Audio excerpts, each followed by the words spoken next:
When it comes to pre-orders, is there like different approaches for different platforms? Is it worth it on some more than others? What are your thoughts on them?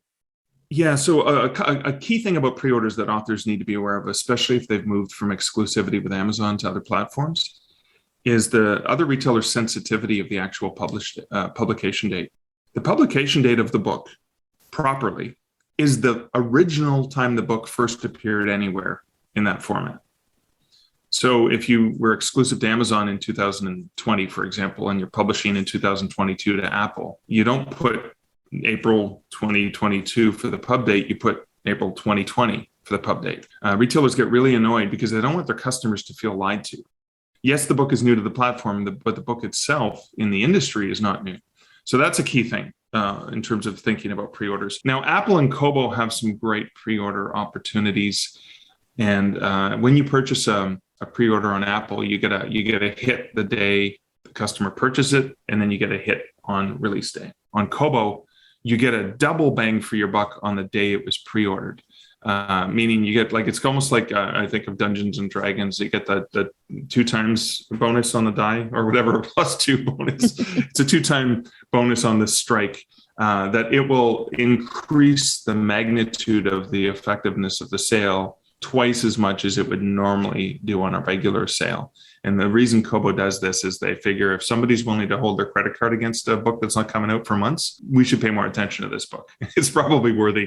So even, and in markets like the US where Kobo doesn't have a big dominance, I was so thrilled to see my last release, a book for authors came out earlier this week. It was hitting number one in number one featured bestseller in Kobo, knowing that you only have to sell a handful of copies in the US to be popular there. Now in Canada, where Kobo is more popular, or Australia, where they have a lot more sales, you'd have to sell a lot more to trend properly. But in terms of your ego, it's really fun to go in and know that, yay, it looks really hot. And so you take screenshots. So when you're having a bad day and you feel bad about yourself, you can go look at it. So that I think I got got off on a little bit of a tangent there to the question. Did I properly answer the question? I can't remember what I asked. No, about pre-orders and if they're worth it. Yeah, I think they are worth it on the wide platforms, especially with a series. And I've even noticed it myself, both on Amazon as well as on other platforms, is when I'm writing a series and I have the next pre-order, and I'm bad at this, I need my designer to get me a new cover for something coming out later this year. I do recognize that when you see, as people are finishing that last book, that they're already saying, yep, I want that next book. So I think pre-orders can be really, really beneficial, especially for authors who are not capable of or interested in the treadmill of rapid release. Is if you know you're putting out a book every 6 months or a book once a year or whatever, having that pre-order, because you can have pre-orders up to 12 months in advance.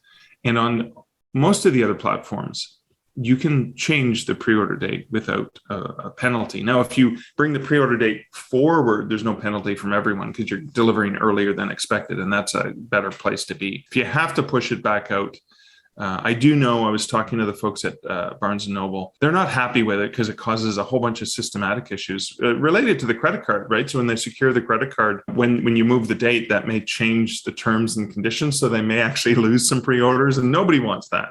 So that's one of the challenges that can happen when you push it out, which is probably why Amazon's so finicky and not allowing you to do that without coming and threatening to kneecap you or however it feels to be in the author.